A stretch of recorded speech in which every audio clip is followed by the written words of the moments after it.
long incubation time process getting us from the idea to the screen. What were those initial conversations? How did you, Jordan, and the cast, everyone come to work with Henry? I got my version, but what's your Jordan? Yeah, our versions are, it's probably a Rashomon, slightly different versions. Henry didn't know it when he reached out, but he's, been a hero of mine since childhood. I remember I was probably 13 years old, 12 or 13 years old, and my mother, who's in the audience tonight, had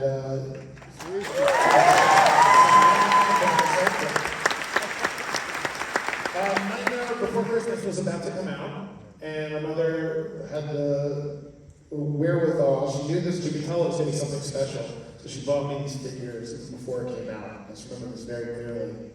And then it came out, and of course, was this piece of instant nostalgia, and this connection to a style and a craft of stop-start, a level of craft I had never seen. So we met each other about 7 years ago now, and this was before Get Out, because we were still doing Key and Peele.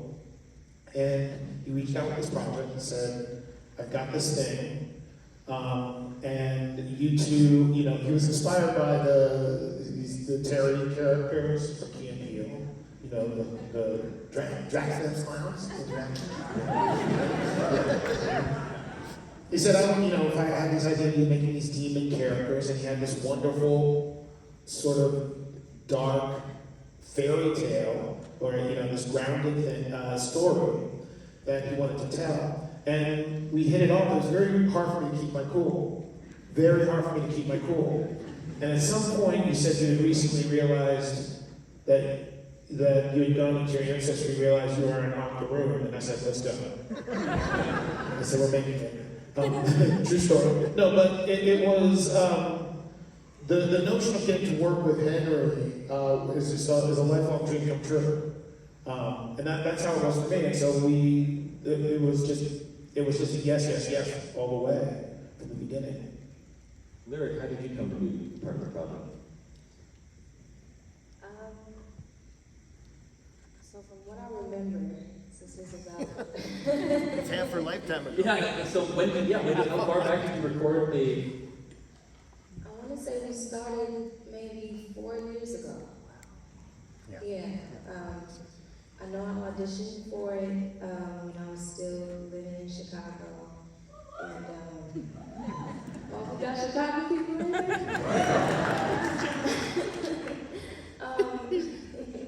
But yes, and then I, shortly after that, I moved to LA. And that is actually when I met Henry. And we had a conversation about this whole project, and I had to say yes. And that's when we started the whole thing. I want to say we were in the studio, like we actually were doing things in the studio for about 2 years, and then the pandemic hit, and we had to move things over to the apartment. Me and Henry were just talking about this, how my mom really hooked the closet up to make it a professional studio booth. But yeah, it was a fun journey, a great experience. And oftentimes, the voices are, you're recording the voices often at the beginning of the process, and so did you get a sense, was there like a statue of the character? Did you get to see the character designs in advance of doing the performance there? I actually got to see the design of the character. I want to say the first day I went into the studio, and I was in awe. I was like, oh my God, that's me. It was crazy. Yeah, and Lyric contributed so much to who Kat is. When you have an idea and you write lines, but she sort of got in tune with the character, the essence of Kat. And by the second recording session we had, she was telling me Kat didn't say that. She knew the character better than I, and that's what you hope for. And, you know, it's an incredibly critical character, and I listen to a whole lot of people finding Lyric was like the oxygen we needed to start making a film. Was there a lot of improvisation in those recording sessions? Jordan, Keegan, what was those recording sessions like? Because were those recording sessions during the pandemic? Were you able to work together? I mean, it is so spread out. It is so epic, the amount of time it took to make this project. In the beginning, we recorded together, often as we possibly could. And having us in the booth together, especially after like a long amount of time, for Henry, it must be kind of akin to having like 30 squirrels in the booth. There's script there, yes. Squirrels that bite. Squirrels that bite, right, and wrestle. But there's something that I always remembered, Henry, a visual was always seeing you sit. He would sit on a stool in the corner about 10 feet away from us, and we would just be talking to each other back and forth and improvising. And it was as if you were conducting or listening to music. He would just look like this, and he would go, oh, stop there, that's a good direction. Let's keep, no, what? Oh, I loved watching you because you would just, there we go, oh yeah, that's good. What did you just say? What did you just say, Jordan? And so we would just riff. And then if something's not good, his hand goes up and says, oh, he goes, yeah. Okay, that's not good. We're like, no, and he's like, no, just scratch it. Oh, that was it. No, we've got 4 comedy albums worth of outtakes, because you're not gonna stop when these two start to perform and they're getting in tune again. That work together a while. You're getting in tune, and you're just in awe of how far they can riff on something. Just like a single word, the meaning of a single word. No, it means this. No, it means this to me. And were there ever any moments where they would go off on a riff that you then realized, oh no, now we have to animate this because I want to keep this. I want to keep this in the movie. no, it's never like that. It's more like they had to go off to find those characters, and there's lots and lots of pieces they just came up with, and tones they came up with. I wouldn't come up with them. They needed that freedom, and then pluck and pick and use surgery to get the good things in there. With respect to the script, one thing that really struck me about the film is some of the themes of, activism within one's community and the idea that it is possible to change communities and break those cycles. I'd like to just hear from the team just about how that was very important to the story. Why don't I go last? I'd love to hear you. Well, I think the story in many ways is, obviously it's about Kat, and it's about this idea that you can conquer and work with your demons. Henry has this ability to craft a story that is of just a unique tone, right? A tone you don't see anywhere. It's a tone it's genuinely scary, and at the same time it's got the whimsical, it's got the whimsy of a fairy tale, as I said before. The ideas of putting the nods to the prison industrial complex. Which is heavy material. Heavy stuff for kids. Fairy tale. Yeah. But then it doesn't mean it doesn't. But fairy tales, originally they were always heavy stuff. Right. Well, there's a cautionary tale there, and so. Yeah, I think that there is a connection to the character Kat and to the sort of exercising of the demons of the city as well. That's just really beautiful. Particularly, I just love the sequence of Kat's metamorphosis. I think it's so her breaking the chains and working with this representation of her demon. I think it's such a beautiful metaphor. And I love this type of content because, like I said, I think whoever you are, whatever age you are picking things up, and you're picking things up in common with one another. And that's just a very special type of movie, and I'm really proud to be a part of it. Henry, did you want to add to that? I want to give a shout out to my wife, Heather, who's here, because she's like 7 years in addition to raising our 2 demons, our 2 sons, including 10 years as a special needs advocate for kids in trouble, going all the way from kids on the spectrum to kids about to be put into the school-to-prison pipeline. I learned so much about these no-strike policies where kids are pushed right out for the slightest infraction, and she saved a lot of kids. She got in there and protected them and kept them in school, and through that, it just became like, well, who would the worst villains be? And it was never going to be the demons. It was never going to be Buffalo Belzer. It's always going to be people. And it just worked its way in there. So it's not that the whole story is about that, but it's something real that I felt was a good anchor. One of my favorite scenes is just when the progressive members of the community are stymied by the fact that liberal conservative zombies have wandered in. And they're like, well, it's in the rule book, they can vote. The particular moment that, where that idea came to mind in the writing of the process that had to happen.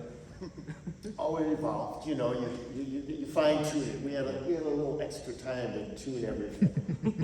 It's watching Henry's career, and he's made these iconic films, and we had conversations about the journeys of these films, and the limitations and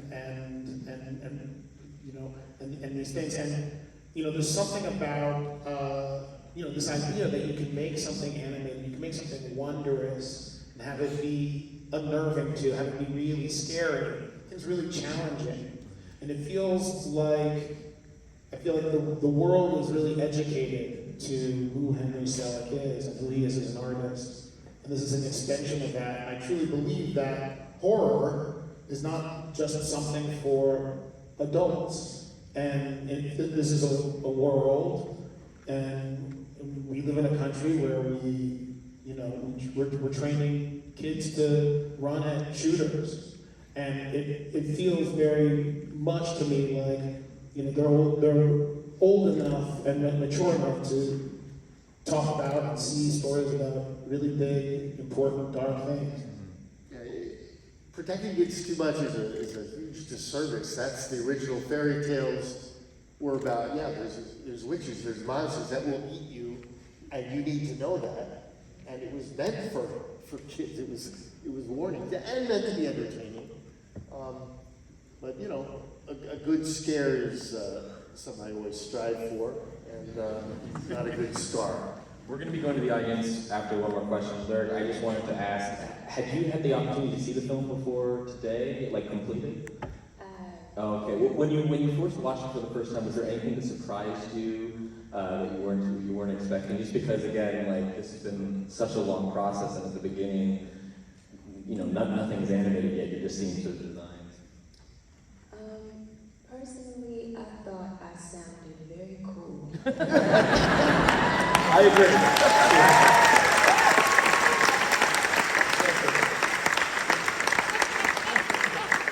I'm going to step out of the light. We have time for 1 or 2 questions. Right there. Yes. Question for Mr. Peele.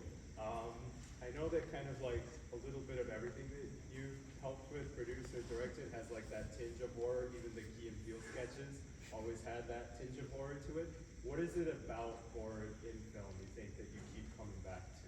What is it about horror in film the horror genre in general that Jordan is attracted to? I feel like it's the best genre in a lot of ways because it's the most inclusive. Reality has horror in it. Any film that doesn't is bullshit, And that's kind of how I feel. I feel like if you include horror in a film, then, that's kind of what it becomes. And that's why I feel like it's a massively important genre. And it comes with all the other things as well. You know, it comes with the comedy. It comes with the love of life in it. So that's why I can't get away from it. We can't get away from horror. So it's, you know, in many ways I'm just reflecting. And another thing I wanted to. There we go. Oh, there's a waving hand that was right there. Yes. How do you effectively write like comedy and horror? Because like as someone who wants to go to film, you're inspiring me, Peele. Thank you. How do you do it? How do you write horror and comedy simultaneously? Well, I think the biggest thing is, some of it is, not the biggest, but some of it is looking for the unexpected. The unexpected is what's common between the two genres. That when you think, I mean, we say when people talk about jokes, people go, oh, we thought they were going to zig and then they were going to zag. That's the anatomy of the joke, right? Is that the setup thinks you're going to go in one direction and we go in the opposite direction. And horror has a very similar anatomy. They share a lot of DNA. And so when you write, think about, you know, what would the unexpected be? And sometimes I think when people are writing in their own voice, the unexpected is because your experience of life is so specific. So you can go, oh, I'm going to go in that direction. Everybody will know. No, not everybody will know, because you are you and they're them. And so that's something I would say about writing, right? Right from your prism. And what we would always do on Key and Peele is start with the absurd, start with the crazy notion, start with the pulp movie premise or whatever it is, and then try as hard as you can to ground it. To ground it, yeah. And then in the process of grounding it, whether it's comedy, you get the laughs in grounding it and bringing it to reality. And the horror, making it feel real, is the key. Right. The other thing is, you start where Jordan said, but then when you start writing the scene, you start at a 1 of normalcy. You go 1, 16, 28, 43, 506. Don't start the scene at 506. The idea starts at 506. The scene starts at a 1 in reality. And then everybody can get on board. There's a hand over there. Oh, you're not anyway? Okay, right there. Then. Henry Selick, I would just like to know, how do you feel about like developing with like the look and kind of feel of the film with the underworld and the design with the demons and kind of, and especially I'm kind of curious about the decision to keep like the dividing lines of the different parts of the character's face, like visible instead of kind of editing them out. Just for the people, the benefit of the people in the balcony, the question is regarding the design of the characters and how that was developed in collaboration with the team, and specifically keeping the separation of the faces, the lines of the faces. There's a degree of artifice that's exposed there. Yeah, early on, I always focused on characters first, and took a little while to convince Key and Peele that they should be caricatured. I'm really happy went along with it. But starting with, you know, I always do a few bad sketches, and then that challenges the good artists to do something better. And I reached out to I think the most artistic, best caricaturist in the world, Pablo Lobato from Argentina. And he's marvelous.